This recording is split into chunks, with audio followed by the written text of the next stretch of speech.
HUCL, le docteur Baye Eric, a relevé l'importance de cette rencontre. Merci pour cette formation, ces enseignements qui sont utiles. Peut-être bien qu'on aurait pu en bénéficier encore plus longtemps et plus souvent. Le seul vœu que je puis formuler, c'est donner tout le courage et toute la force à l'association des sages-femmes, je pense qu'il est au cœur de ces initiatives, de bien vouloir renouveler ce type d'informations médicales, ô combien utiles pour la pratique. Les séminaristes sont ainsi appelés à s'arrimer aux exigences actuelles, tant sur le plan scientifique qu'institutionnel. Notre centre d'intérêt est aussi axé ce soir sur les activités du Festival international des dames, Festidam, de notre consoeur Marie-Colombe Ngonjo. Et pour mieux relayer cet événement culturel artistique, une conférence débat a été organisée à l'auditorium Georges Rahuri ce jour. Le compte rendu de Charline Owora-Mpira, Steve Ngomo de notre rédaction. Les enfants orphelins ont été au centre de cette conférence débat placée sur le thème éducation pour tous à l'occasion de la journée de l'enfant. Ce sont des témoignages choquants racontés par ces orphelins qui ont permis aux participants de toucher du doigt les réalités qu'ils vivent au quotidien. Madame Hiroko Belle-Rose, conférencière. La célébration de Festidam cette année est sous le signe de l'humanitaire. C'est ce qui sous-tend ma présence ici. Et vous avez vu à travers les nombreux témoignages, ça a permis de mettre en exergue les failles au niveau de vécu quotidien des gens. C'est assez poignant comme témoignage. Ces enfants abandonnés à eux-mêmes et vivant dans les conditions peu reluisantes ont besoin du soutien de chacun. C'est pourquoi Festidam, à travers sa 11e édition et dont le principal thème porte sur l'humanitaire, lance un appel de solidarité. L'initiatrice de Festidam, Marie-Colombe Ngonjo. Nous avons voulu faire cette conférence débat en présence même de ces enfants-là, pour que les Gabonais et toutes les populations du Gabon et de l'extérieur voient que nous avions raison de faire cet événement sur le signe de l'humanitaire, parce que nous voulons interpeller beaucoup de personnes aujourd'hui. Nous voulons interpeller le gouvernement, nous voulons interpeller des personnes de bonne volonté à venir en aide à cette couche sociale. Les activités du Festidam se poursuivront ce vendredi à l'hôtel Méridien du Rindama par la remise de trophées, spectacles, défilés de mode. Toute chose qui permettra de récolter des fonds afin d'aider ces orphelins.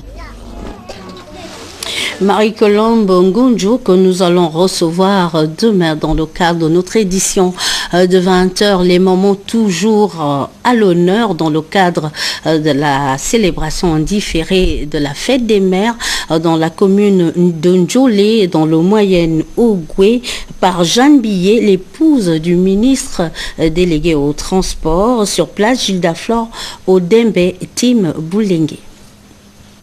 Les mamans de Ndjolé ont assisté nombreuses à ces instants de bonheur partagés par l'une des leurs, l'épouse du ministre délégué au transport, fils de la localité. Ce sont donc des moments de réjouissance auxquels s'offrent ces femmes de l'arrière-pays, visiblement rehaussées par cette marque d'attention. Dieu la joie, maman. Parce que c'est le cadeau des feux des mères. C'est nous qui sommes donné un cadeau. C'est bon.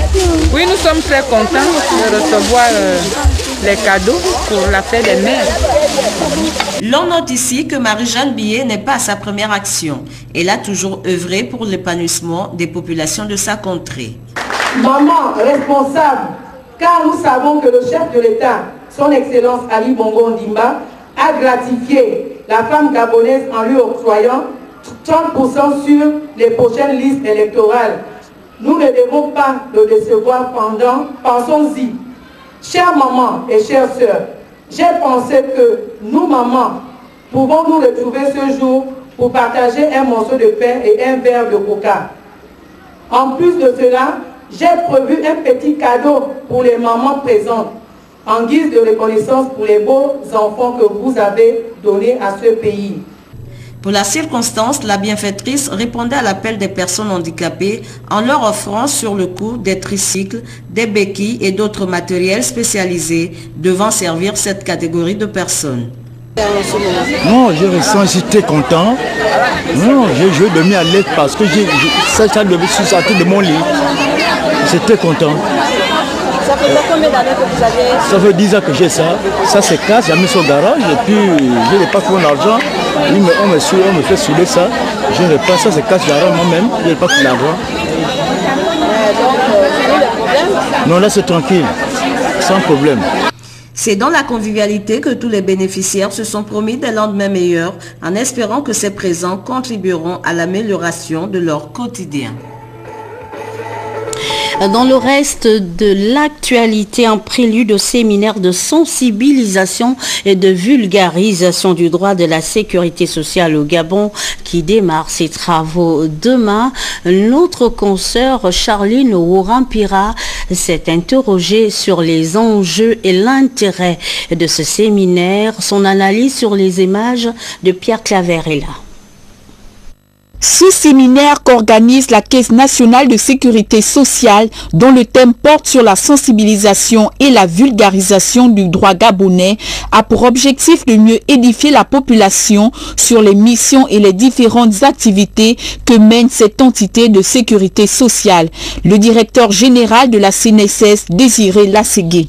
Aujourd'hui, entre la CNSS et ses partenaires, il y a souvent des dysfonctionnements liés à la méconnaissance de ces activités et parfois d'une lecture un peu biaisée du droit de la sécurité sociale. Aujourd'hui, il y a deux outils de protection sociale, c'est la CNAMGS et la CNSS. Donc nous allons encore expliquer les compétences de la CNSS et celles de la CNAMGS. Nous allons parler du contentieux entre la CNSS et les partenaires, les contentieux sociaux.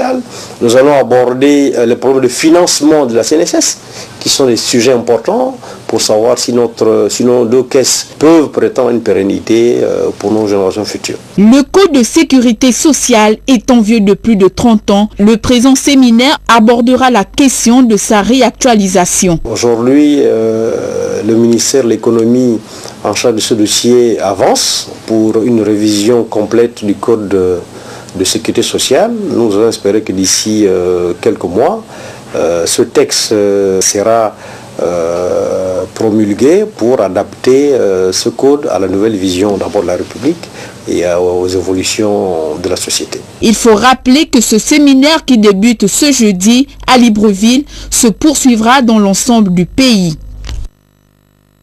Merci Charline. Et puis le ministère de la fonction publique, en partenariat avec le cabinet Canopé Bluring Point, vient de clore avec les auditions des candidats au trophée de l'administration gabonaise dénommé Okume. Le reportage de Cédric Mouélé Malonga.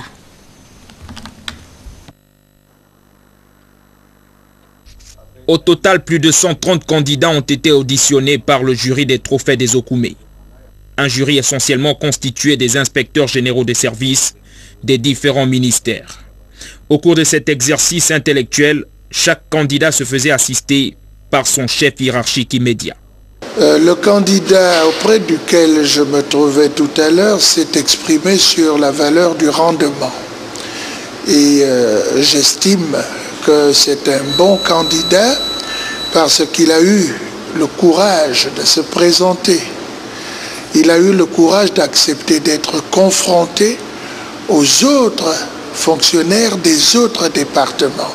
C'est une motivation qui est stimulante et le candidat lui-même me donne satisfaction du point de vue de son travail. Il est aussi bien valable du point de vue substantialité que du point de vue qualitatif, et il sait prendre des initiatives, il sait aller de l'avant et gérer son temps. De ces 130 candidats, 30 venaient de l'intérieur du pays. Ils devaient tous concourir sur un certain nombre de valeurs, à savoir l'innovation, le rendement, le dévouement, la probité et la bravoure. Selon les responsables de cet événement, ces valeurs apparaissent aujourd'hui comme un des instruments de modernisation de l'administration gabonaise. Justement, pour parler de la deuxième édition de ces trophées de l'administration gabonaise dénommée Okume, nous recevons sur ce plateau le directeur général adjoint de l'administration et de la fonction publique, Madame Yolande Osoga. Bonsoir Madame. Bonsoir Madame Amélie. Qui sera le grand Okume de cette année? Oh, le grand Okume n'est pas encore connu pour la simple bonne raison que c'est un concours, c'est l'esprit du concours donc qui a prévalu. Au terme donc des auditions, nous avons retenu donc 34 nominés pour l'instant, et je viens ici porter un peu à la communication à l'endroit du public donc ces nominés qui se déclinent ici selon le communiqué présent, que je vais donc pouvoir lire. Alors, nous avions 5 valeurs qui ont fait l'objet donc de la participation de ces candidatures. La bravoure, le dévouement, on l'a dit, l'innovation, le rendement et la probité. Donc, voici les 34 nominés qui vont donc passer devant une commission de jury le 24. Nous avons donc le premier nom. Il s'est illustré donc dans la valeur bravoure. C'est le candidat Adrien Atsam Mikang du ministère de la Défense. Toujours dans la bravoure, Jean-Blaise Makaya, Défense. Joseph Hugues Ngou, Eaux et Forêts. Et la deuxième valeur, donc dévouement, Hugues Fabrice Mbadinga, Affaires étrangères. Dévouement, Clarisse Ponga, ministère de l'Agriculture. Dévouement, Ephrasie Mabiala, ministère du Budget. Dévouement, Pierre Moudouma Kumba, ministère du Budget. Dévouement, Adélaïde Chantal Ngowe, épouse Nkoge, économie numérique. Dévouement, Julia Mireille Assogba, éducation nationale. Dévouement, Ndombi Boudiengou Bouassa, ministère de la Famille. Dévouement, Jean-Lucien Moudou Ngongo, ministère de l'Intérieur. Dévouement, Elvie Rosine Mouniévi, ministère de la Santé. Dévouement, Omar Abdou Raouf, ministère de la Santé. La troisième valeur, l'innovation. Innovation, Édouard Massala, ministère de l'Agriculture. Innovation, Daniel Idiata Mambunga, ministère des Eaux et Forêts. Innovation, Praxed Marthe Minko Mapangou, ministère de l'Économie. Innovation, Benjamin Evin Binet, économie numérique. Innovation, toujours, Sébastien Nzoutsi, éducation nationale. Kudi Nanou Kumba, ministère de l'Intérieur. Olga Elisa Ikan Mbangia, ministère de la Justice. Nous continuons toujours avec la valeur innovation. Nestor Minsa, ministère des Mines.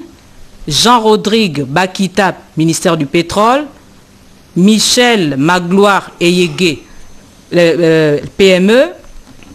Hugues Séverin Balikidra, PME. Et enfin, l'innovation, Sylvie Ntsam Ngombo, promotion des investissements. La quatrième valeur, probité. Nous avons Olivier Youbou Nangoy, ministère de l'Intérieur. C'est le seul candidat pour la valeur probité. Le rendement, Éric Joël Édouard Bekale Etougué, ministère des Affaires étrangères. Carole Ogandagas, ministère de l'Agriculture. Serge Martial Ngadi, économie. Toujours dans le rendement, Marie-Blanche Ankina, ministère de la Famille. Dominique Oyon Zenzong, ministère de la Justice. Bernard Edou Eyene, ministère des Mines.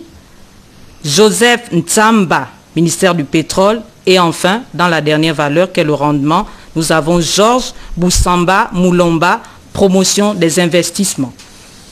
Donc, nous aimerions préciser que le lundi 24 a lieu la réunion du jury qui aura lieu à partir de 14 h à l'hôtel Méridien Rendama.